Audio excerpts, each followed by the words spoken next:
بسم اللہ الرحمن الرحیم۔ السلام علیکم۔ وعلیکم السلام۔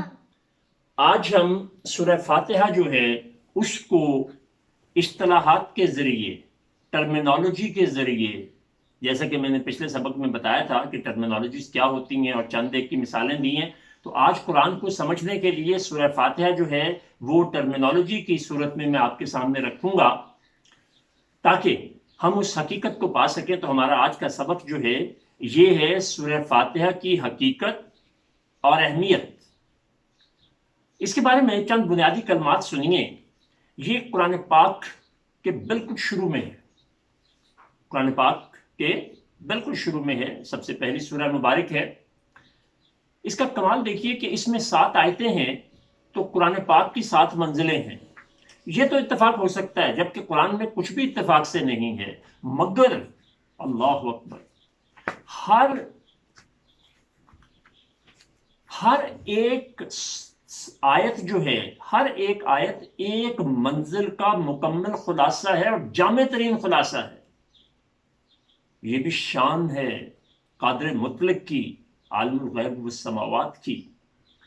پھر آپ صلی اللہ علیہ وآلہ وسلم نے اس سورہ مبارک کے بارے میں فرمایا کہ اللہ جل شانہ نے موسیٰ کو تورات عطا فرمائی تو مجھے سورہ فاتحہ عطا فرمائی۔ اس کی اور بہت سارے فضائل بزرگوں نے بیان فرمائے ہیں جو ہمارا اس وقت کا یہاں موضوع نہیں ہے، میں نے ایسے رسماً تعارفاً۔ اب لفظ فاتحہ جو ہے، اس کا جو مادہ ہے، میں نے آپ کو بتایا تھا کہ آپ نے روٹ سسٹم کے تحت چلنا ہے، ہر لفظ کا آپ نے دیکھنا ہے کہ روٹ کیا ہے۔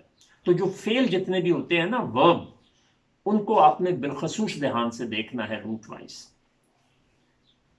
تو فتح کھولنا،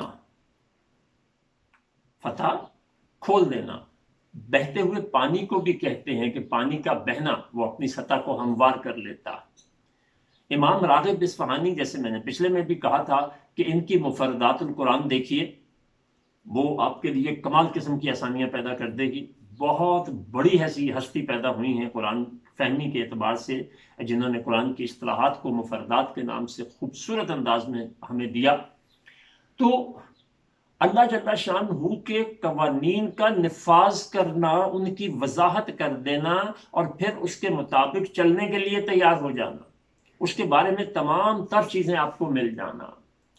دیکھیے، اس کو قرآن کا پریفیس بھی کہا جاتا ہے۔ دنیا میں قرآن کے علاوہ کوئی ایک کتاب بھی ایسی نہیں ہے، بلکہ اس کے قریب بھی نہیں ہے، کہ جس میں ہر چیپٹر کے بارے میں یہ کہا گیا ہو کہ یہ چیپٹر کہاں پہ لکھا گیا، کس دور میں لکھا گیا۔ قرآن کی تمام صورتیں مکی ہیں یا مدنی ہیں، ان کی سب کی کچھ نہ کچھ شان نزول ہے، کسی نہ کسی بیک گراؤنڈ میں وہ آئی ہیں۔ تو یہ اس کے بارے میں چونکہ کچھ مکاتب فکر تھوڑا سا ان کی فکریں مختلف ہیں، تو اس پہ میں زیادہ بات نہیں کرتا۔ اب ہم براہ راست آتے ہیں کہ سب سے پہلا لفظ سورہ فاتحہ کا کیا ہے؟ الحمد۔ تو الحمد جو ہے، اس کا مادہ کیا ہوگا؟ ہا میم دال۔ ٹھیک ہے؟ تو حمدہ، عربوں کے ہاں یہ نیا لفظ نہیں ہے۔ اب ہم جب اس کا ترجمہ کرتے ہیں کہ تمام تعریفیں اللہ کے لیے ہیں، تو یاد رکھیے کہ تعریف بھی عربی زبان کا لفظ ہے اور حمد بھی عربی زبان کا لفظ ہے، دونوں ہی قرآن میں استعمال ہوئے ہیں۔ اگر یہاں یہی مراد لینا ہوتا تو اللہ تعریف بھی تو لکھ سکتا تھا۔ عربوں کے ہاں جب کسی کی بہت زیادہ تعریف کرنا ہوتی، دل سے تعریف کرنا ہوتی، بغیر لالچ کے، بغیر خوف کے تعریف کرنا ہوتی، اسی کو تعریف کے لائق سمجھ کر تعریف کرنا ہوتی، اس کے علاوہ کوئی اس کا ہمسر نظر نہ آ رہا ہوتا، تو وہ اس کے لیے لفظ حمد استعمال کرتے۔ محمد بھی اسی سے بنا ہے، محمد کا مادہ بھی حامیم دال ہے، جس کی بہت زیادہ تعریف کی گئی، نہ اس سے پہلے نہ اس کے بعد میں اور نہ اس دور میں یہ شان بخشی گئی ہے، اسی لیے یہ نام جو ہے لوگوں کے لیے نیا تھا۔ اب آپ کو اتنا پتا ہے کہ جب کسی لفظ کے ساتھ الف لام لگ جائے تو وہ اس میں معرفہ بن جاتا ہے، وہ عام سے خاص ہو جاتا ہے۔ تو جب حمد سے پہلے الف لام لگ جاتا ہے تو کیا بن جاتا ہے؟ الحمد۔ تو پھر وہ خاص اللہ کے لیے ہو جاتا۔ تو یہ دیکھیے، جبکہ تعریف تو سچی بھی ہو سکتی ہے، جھوٹی بھی ہو سکتی ہے، خوف سے بھی ہو سکتی ہے، جبکہ حمد ان چیزوں سے بالا تر ہے۔ اب ایک تو تعریف کا فرق نظر آ گیا، اور ایک حمد کی بیک گراؤنڈ نظر آ گئی۔ کسی بھی چیز کو دیکھ کے بنانے والے کی شان سے متعلق ستائش کے بے اختیار الفاظ جو آپ کے دل کی گہرائیوں سے اٹھتے ہیں، اسے بھی عرب جو ہے وہ حمد کہتے ہیں۔ اور بھی اس کی کچھ تفصیل ہے، لیکن یہاں وقت کی جو گنجائش ہے اس کے مطابق میں اتنی ہی بات کر پاؤں گا۔ اب للہ، اللہ، دیکھیے آج آپ کے سامنے ایک بہت بڑا راز کھل جائے گا۔ میرا نام رفرف ہے، میں پروفیسر رفرف کے نام سے جانا جاتا ہوں۔ آپ کا نام؟ اویس۔ ندا۔ ہم سب کا کوئی نہ کوئی نام ہے نا۔ اب ہمارا جو بھی نام ہے اس کا کچھ نہ کچھ مطلب ہے۔ مطلب بھی ہے۔ تو لفظ اللہ کا کیا مطلب ہے؟ آخر میرے اور آپ کے نام کا اگر مطلب ہو سکتا ہے تو یہ کیسے ممکن ہے کہ لفظ اللہ کا کوئی مطلب نہ ہو؟ اب اگر آپ مجھے اس کا جواب یہ دیں کہ جی رحیم ہے، رحمان ہے، کریم ہے، ستار ہے، وہاب ہے، تو بات یاد رکھیے گا یہ ساری صفتیں ہیں۔ صفت جو ہے وہ ذات میں ہوتی ہے، تو ذات بڑی چیز ہے، صفت چھوٹی چیز ہے۔ تو لفظ اللہ جو ہے وہ اس میں ذات ہے۔ اور پھر اس کی بیوٹی دیکھیے کہ یہ وہ اسم ہے جس کا نہ تثنیہ ہے، نہ جمع ہے، نہ مؤنث ہے، کوئی اور اس کی صورت نہیں ہے، کوئی اس کا بدل نہیں ہے۔ اب آتے ہیں اس کی میننگز کی طرف۔ ڈکشنری میں اس کا مطلب کیا؟ یہ جو ہے اس کو اگر آپ دیکھیں تو الف لام ہا، یہ اس کا روٹ ورڈ ہے۔ آلہہ، الہ بھی یہی ہے۔ اب ہم جب کہتے ہیں نا لا الہ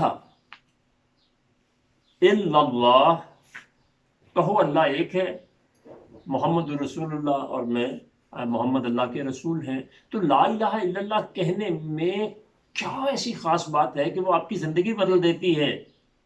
آج وہ سنیے۔ ابھی تک میں نے اللہ کا مطلب نہیں بتایا آپ کو۔ بس الہ جو ہے وہ حاکم کو کہتے ہیں جس کی محکومی کی جائے، ہر حکم ویسے ہی مانا جائے جیسے کہا گیا ہے، اتنا ہی کیا جائے جتنا کہا ہے۔ یہ نہیں ہو سکتا کہ فرض جو ہے مغرب کے 3 ہیں تو ہم 4 پڑھنا شروع کر دیں کہ زیادہ ثواب ہوگا، عشاء کی رکعتیں بہت زیادہ ہیں تو وہ آپ اس کے فرائض میں 4 کی بجائے 3 کر لیں، ایسا نہیں ہوگا۔ ایک ڈاکٹر جس کے پاس آپ جاتے ہیں، اس کا بڑا نام ہے، اس کا کوئی بھی مریض ایسا نہیں جس کو شفا نہ ہوتی ہو۔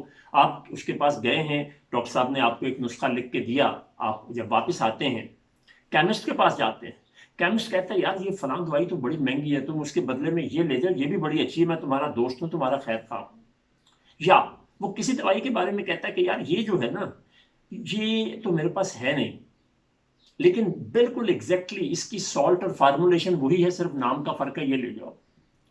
اب آپ 1 منٹ کے لیے اس بات کو الگ کر دیں کہ آرام آئے گا کہ نہیں آئے گا۔ آپ سب یہ بتائیں کہ وہ نسخہ کیا اس ڈاکٹر کا رہ جائے گا؟ نہیں، اس ڈاکٹر کا وہ نہیں رہے گا، وہ میرا نسخہ بن جائے گا یا کیمسٹ کا بن جائے گا۔ تو بالکل یاد رکھیں کہ اللہ کے نظام میں ہمیں اگر اللہ کو الہ ماننا ہے تو پھر سرے منہ انحراف بھی نہیں کرنا۔ تو الہ کس کو کہتے ہیں؟ ایسا حاکم جس کی محکومی میں آپ اپنے آپ کو خوشی سے دے دیں، جس کا کہنا خوشی سے مانے، ہر حکم مانے لیکن خوشی سے مانے، یہ بڑا ضروری ہوتا۔ تو اچھا، یہ تو اس کے اصطلاحی معنی بیان کر رہا ہوں نا میں۔ لفظ اللہ کا مطلب ابھی بھی میں نے نہیں بتایا آپ کو یہ تجسس قائم رہنا چاہیے۔ الہ کہتے ہیں وہ جس کی عبادت کی جائے، یہی جو حکم مانا جائے۔ تو عبادت لفظ جو ہے یہ بھی میں اصطلاحات میں بیان کرنے لگا تھا، لیکن اس کی تفصیل بہت زیادہ تھی تو وہ بہت ٹائم لے جاتا، اس لیے میں نے تو اس کو نہیں کیا۔ تو یاد رکھیں کہ یہ الہ کا مطلب ہوتا ہے وہ ہستی جس کی عبادت کی جائے، جس کو عبادت کے لائق سمجھا جائے، اس کے برابر کسی کو نہ سمجھا جائے، اوپر تو بہت بات کی بات ہے۔ اچھا، اس کا ایک اور بھی ورژن آتا ہے مادے میں، والہا، انتہائی محبت کرنے والا۔ تو لفظ اللہ کا مطلب کیا ہوا؟ صرف وہی وحدہ لا شریک ہے کہنا ماننے کے حوالے سے، اور وہ انتہائی محبت کرنے والا ہے۔ اس بات کو ذرا دوبارہ دیکھیے گا، انتہائی محبت کرنے والا، میں نے وہی لفظ بولے ہیں نا، آپ ذرا دوبارہ میرے چہرے کی طرف بہت غور سے دیکھیے گا، انتہائی محبت کرنے والا۔ اب دونوں میں کیا فرق دیکھا آپ نے؟ ورڈز کا سٹریس، جذبات کا، لفظ وہی تھے لیکن اس کا جو اثر تھا وہ بہت زیادہ تھا، بڑھا دیا تھا۔ تو گویا اللہ وہ عظیم ہستی ہے جو عبادت کے لائق بھی ہے اور انتہائی محبت بھی کرتی ہے۔ یہ ہو گیا جی الحمدللہ۔ آگے رب العالمین۔ تو رب، آپ نے پچھلے اس باغ میں پڑھا جس پہ شد ہو اس پہ اس کا مطلب 2 حروف ہوتے ہیں، تو رب کا مادہ کیا ہوگا؟ را با با۔ رب، رب جو ہے اس کا جو ترجمہ اردو اور پنجابی میں ہے، گرمکھی میں سکھوں کے ہاں ہے، وہ بڑا محدود ہے، وہ پالنے والا ہے۔ اور یہی ہم اپنے ترجموں میں بھی پڑھتے ہیں کہ تمام تعریفیں اللہ کے لیے ہیں جو تمام جہانوں کا پالنے والا ہے، یا یہ لکھ دیا جاتا ہے کہ تمام جہانوں کا رب ہے، مالک ہے۔ تو دیکھیے، رب تو وہ ماں بھی ہے جو بچپن سے آپ کو اس وقت پالتی ہے جب آپ کچھ نہیں کر سکتے ہوتے، جس کے پاس آپ نوکری کرتے ہیں وہ آپ کو تنخواہ اور رزق دیتا ہے، وہ بھی آپ کا رب ہے۔ تو اس رب میں کیا فرق ہوا؟ آپ جب ڈکشنری دیکھیں گے اس کی تو وہاں اس روٹ ورڈ کا مطلب ملے گا کہ نشو و نما دینے کا عمل،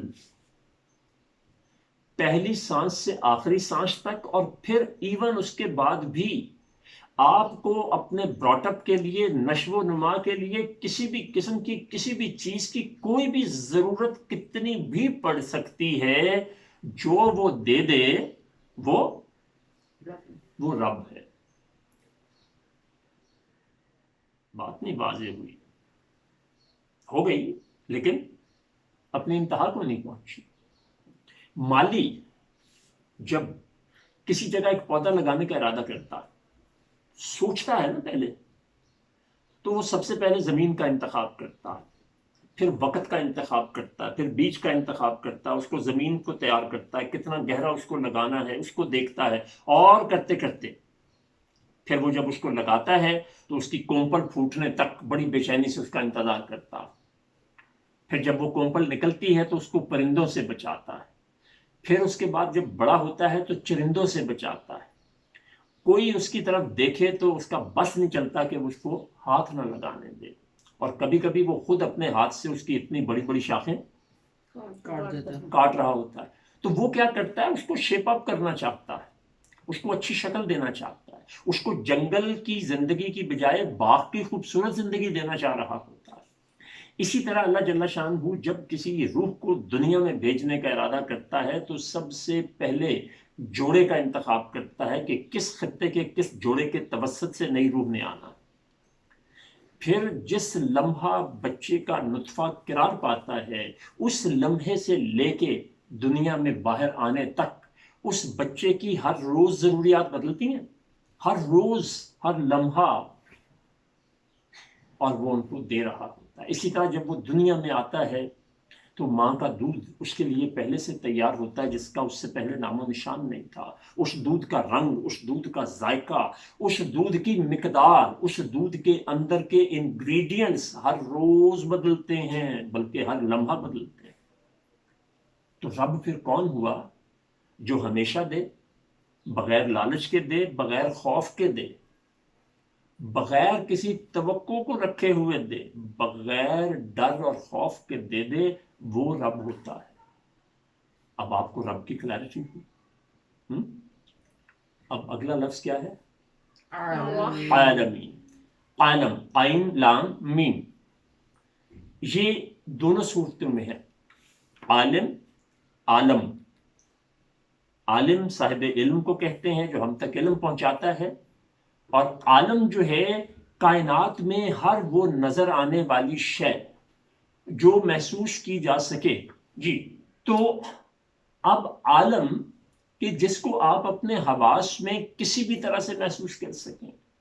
ایک وہ دنیا ہے جو ہمیں نظر آ رہی ہے، جیسے اس وقت میں یہاں بیٹھا ہوں تو مجھے سامنے دیوار ہے، اس کے پیچھے کیا ہے وہ نظر نہیں آ رہا. تو وہ جو ہمیں نظر آ رہا ہے، وہ جو ہمیں نظر آ سکتا ہے، یا کبھی میرے آباء و اجداد کو نظر آیا تھا، وہ سب کچھ اور اس سے ماورا، جیسے ہر روز نئی دنیایں جو ہیں وہ ڈسکور ہو رہی ہیں، نئے نئے سیارے، سیارچے، گلیکسیز ڈسکور ہو رہے ہیں نا. تو وہ تمام کی تمام جتنی بھی دنیایں ہیں وہ ان کا رب ہے، ان سب کو نشو و نما دیتا ہے. کس سیارے نے کہاں گردش کرتے ہوئے کس وقت کہاں سے گزرنا ہے، کس چیز کو کہاں کس وقت کیا دینا ہے، وہ سب کا سب جو ہے جو کرتا ہے وہ اللہ ہے. اور وہ اللہ کون ہے؟ اس نے اپنا جو تعارف دیا ہے کہ میں تمام جہانوں کا رب ہوں. اس نے یہ نہیں کہا کہ میں رب المسلمین. عالم اس میں انسان، حیوانات، نباتات، ہر جمادات، ہر چیز آ جاتی. تو یہ ایک صورت آیت جو ہے وہ مکمل ہوئی. اب اس کے بعد کیا آتا ہے جی؟ الرحمن الرحیم. پھر تیسری آیت آتی ہے. اب دیکھیے الرحمن الرحیم، ہم اس کا جب ترجمہ کرتے ہیں تو ہم عام طور پہ کیا کہتے ہیں؟ کیا کہتے ہیں حافظ صاحب؟ رحمان اور رحیم. جو بڑا مہربان اور رحم کرنے والا. را ہا نون، را ہا میم. میم، اس کا مادہ جو ہے وہ را ہا میم ہے. رحیم کا بھی یہی مادہ ہے اور رحمان کا بھی یہی ہے. اس کے باوجود ان میں ایک فرق ہے، چونکہ ان کے ابواب مختلف ہو جاتے ہیں. ابواب خالصتاً عربی زبان کا ایک بہت اہم حصہ ہے، وہ ہمارا موضوع اس وقت بالکل نہیں ہے. تو رحمان سے جب رحم سے مراد رحمان ہو تو رحمان کا مطلب ہوتا ہے انتہائی جوش. دیکھیں، انتہائی جوش اور انتہائی جوش، فرق محسوس ہوا تو اللہ کی رحمت ایسی ہے کہ جس میں بے پناہ جوش ہے. کوئی چیز جب کناروں سے بہ نکلتی ہے تو سیلاب اسی کو کہتے ہیں نا. تو اللہ کی رحمت میں جوش اتنا ہے کہ ہر وقت سیلاب آیا رہتا. لیکن ہر چیز کی یہ خاصیت ہے کہ جب بھی اس پہ کوئی چڑھاؤ آتا ہے تو اس کا اتار آتا ہی آتا ہے، کبھی نہ کبھی آ جاتا ہے.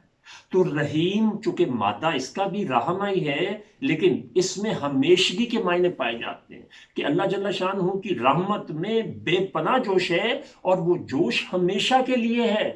تو گویا اللہ وہ رب رحیم و کریم ہے کہ جس کی شان ایسی ہے کہ اپنے بندوں کے لیے اس کا جو جوش ہے وہ ہمیشہ پورے جوبن پہ رہتا ہے.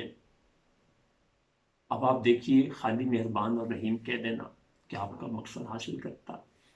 تیسری آیت جو ہے مالکی یوم الدین، مالکی یوم اور دین، یہ اس میں تین ہیں جس کو ہم ایک ایک کر کے ڈسکس کرتے ہیں. مالک، میم لام کاف. ہم کہتے ہیں نا اللہ مالک ہے، اس کا وہ مالک ہے، وہ مالک ہے، یہ عارضی مالک ہوتے ہیں. اللہ مالک حقیقی ہے، اس کی قدرت اور اختیار جو ہے وہ ہر کسی کے اختیار سے بڑھ کے ہے. تو کیا کہا جا رہا ہے کہ اس کا کردار ہر چیز سے بڑھ کر ہے. اور یوم الدین، یوم جو ہے یہ بھی یا واو میم، یہ اس کا مادہ ہے. یوم جو ہے وہ ایک دورانی اور ایک مدت کو کہتے ہیں. ہم کہتے ہیں نا مجھے ایک یوم کی رخصت دے دیں، 2 یوم کی رخصت دے دیں. عربی اور فارسی میں تو اس کا مطلب صرف ایک دن ہی ہے، لیکن عربی میں بائی ڈکشنری اور بائی لٹریری میننگز اس کا مطلب زمانے ہیں، قرنوں، ملینیمز، سینچریز. جب ہم ایسا کہتے ہیں تو اس کی پھر کوئی حد مقرر نہیں کر رہے ہوتے. تو تمام زمانوں کا، تمام دنوں کا وہ مالک ہے کس کا؟ یوم الدین، دین کا۔ اب یہ دیکھیں دین جو ہے، ایک تو یاد رکھیے کہ یہ مذہب نہیں ہے۔ اسلام میں قرآن و حدیث میں اسلام کی ریپرزنٹیشن کے لیے جہاں کہیں بھی لفظ آیا ہے وہ دین آیا ہے، مذہب نہیں آیا۔ تو دین کیا ہے؟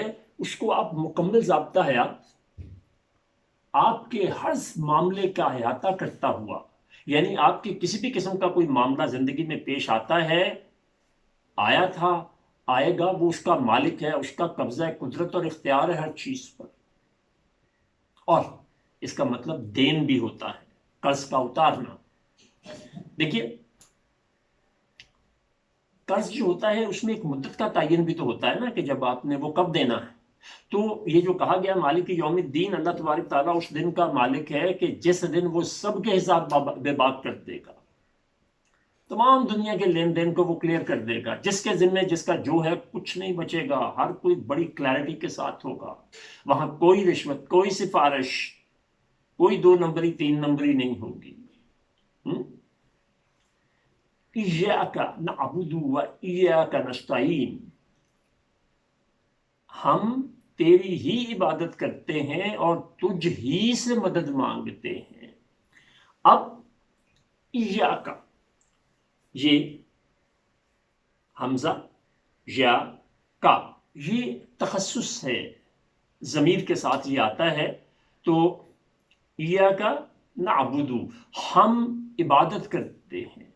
اب یہ نعبد جو ہے، نا جو ہے یہ ضمیر ہے ہم کے لیے، اور اصل جو ہے وہ آئین با دال عبادہ۔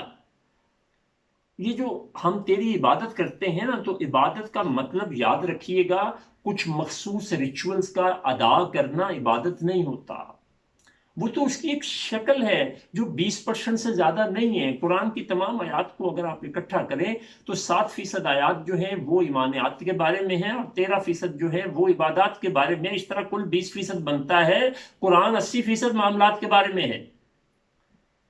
تو اے اللہ ہم تیری مکمل عبادت کرتے ہیں، یعنی 80% معاملات بھی دیکھیں گے، ایمانیات بھی دیکھیں گے، اور عبادات بھی دیکھیں گے۔ وہی جو میں الہ کے وہ جو پہلی آیت تھی اس میں جو ڈیفائن کر کے آیا ہوں ایگزیکٹ، یہاں پر اس کا وہی مطلب ہے۔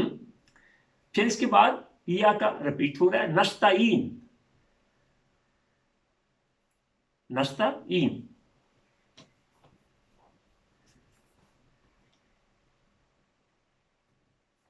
آئین واو نون، اس کا روٹ ورڈ ہے، مادہ ہے۔ یہ پختہ میچور ایج جو ہوتی ہے، جہاں جسمانی توانائیاں بھی برابر ہوتی ابھی موجود ہوتی ہیں، اور آپ کو شعور بھی آ چکا ہوتا ہے، اسے کہتے ہیں پختگی۔ تو یہ اس کے لفظی معنی ہیں، جبکہ قرآن میں اس سے جو معنی لیے گئے ہیں کہ اے اللہ ہم جب تیرا حکم مانتے ہیں تو پھر ہمیں کسی بھی قسم کی کوئی بھی ضرورت کسی بھی شکل میں، کسی بھی حیثیت میں، کسی بھی مقدار میں پڑتی ہے تو ہم صرف اور صرف تیری طرف دیکھتے ہیں، تو ہی ان کو پورا کرنے والا ہے، تو ہی ہمیں سامان و نشو و نما بہم پہنچانے والا اور ہماری مشکل کو حل کرنے والا ہے۔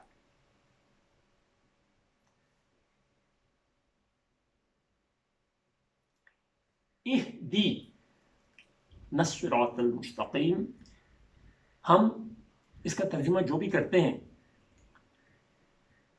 یہ بہت غور سے سمجھنے والی چیز ہے۔ اہدی الصراط المستقیم، تو ہا دال یا یہ مادہ ہے، اہدنا، یہ جو لفظ ہادیہ ہے نا وہ بھی اسی سے بنا۔ اس کا مطلب ہے کہ کسی چیز کا ابھر کر اس طرح سے نمایاں ہونا کہ وہ بالکل واضح ہو جائے، کوئی شک و شبہ نہ رہے۔ تو اے اللہ ہمیں وہ راستہ دکھا جو اتنا واضح ہو کہ جس میں کوئی شک و شبہ نہ ہو، اور ہم اپنی منزل کی طرف جو ہمارے حق میں بہتر ہے اور تو نے ہمیں حکم فرمایا ہے، ہم اس راستے پہ ایسا سیدھا چلیں کہ ہمیں کوئی دقت اور پریشانی نہ ہو۔